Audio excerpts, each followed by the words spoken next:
There's a famous quote that often gets misattributed to Mozart, but whoever said it, I think it's pretty great. And that is, neither a lofty degree of intelligence nor imagination, nor both together, go to the making of genius. Love, love, love.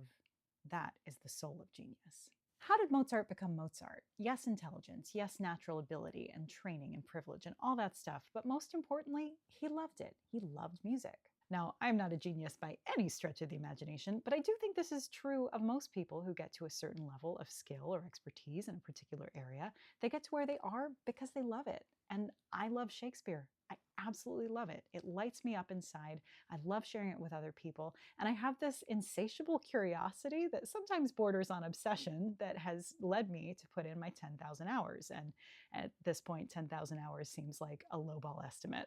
Now, one of the easiest ways to fall in love with something is to have good teachers. And that is where I have been ridiculously lucky. And I didn't learn Shakespeare in English class. I learned it in acting class. I'm not an academic. I'm an actor. I'm a professional actor in New York City. I'm originally from a small town in Ohio, so I really wasn't exposed to Shakespeare growing up, but I always knew I wanted to be an actor. And so when I was 16, I left home. I got a scholarship to study at Interlochen Arts Academy in Michigan, and I took an acting Shakespeare class taught by the incredible David Monty, and it changed my life. I fell in love with Shakespeare, and the rest is history.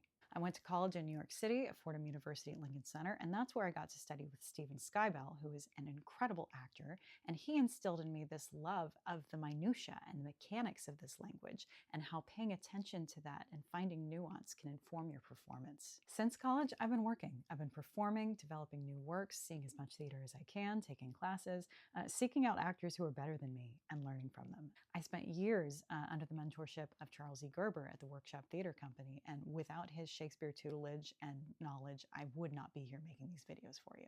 When the pandemic hit, that was one of the hardest times in my life. I'd lost my job, the theaters were closed, I'd just broken up with the love of my life.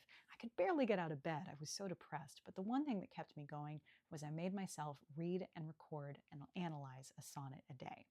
I uploaded those to YouTube. I didn't think anyone would watch them, but lo and behold, they did. And so that planted the seed to start this channel. I started posting videos back in April, and since then, I swear my knowledge of Shakespeare has grown exponentially. And that's because of all of you, because you point things out that I didn't notice before, and you ask questions I never thought to ask. And so I end up going down these rabbit holes looking for answers because I'm curious and I'm learning right along with you.